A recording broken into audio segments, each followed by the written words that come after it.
তাহলে তো শ্বশুর বাড়ি গেলে ডিম ভাজা করে খেতে দিবি তো? শাহপুর কি আপনি সত্যিই ডিম ভাজা খাইতে এসেছেন? এটা কি খুব বিখ্যাত ডিম ভাজি?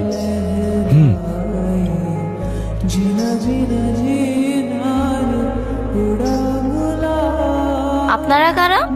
আমরা অনেক দূর থেকে আসছি আপনার ডিম বাজি খাবো বলি। কি? এটা কি সোহেল মির্জার বাড়ি?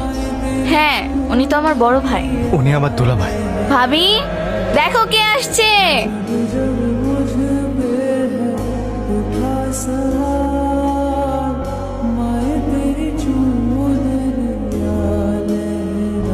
জান্নাত, কেডা এরা?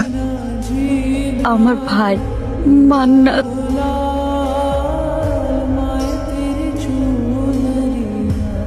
মান্নাত, তোমার বোন সারাদিন কতবার তোমার নাম নেয়? তুমি জানো না মান্নাত এটা করতো, মান্নাত ওইটা করতো, কত কথা যে কয়। এই জান্নাত, বাজারের একটা নিয়ে আসো। আজকে তুমি নিজের হাতে তোমার ভাইয়ের যত পছন্দের খাবার আছে সব রান্না করে খাওয়াইবা। না, কেন? মা বলতো ভালো ভাইরা নাকি বোনের শ্বশুর বাড়ি গেলে বোন ডিম ভাজি দিয়ে ভাত খেতে দেয়। আমি ঢাকা থেকে এই পর্যন্ত আসছি, আমি শুধু আমার বোনের হাতে ডিম ভাজি দিয়ে ভাত খেতে। কি বাবু, তুই তোর ভাইকে ডিম ভাজা দিয়ে ভাত দিবি না? দিমু তো।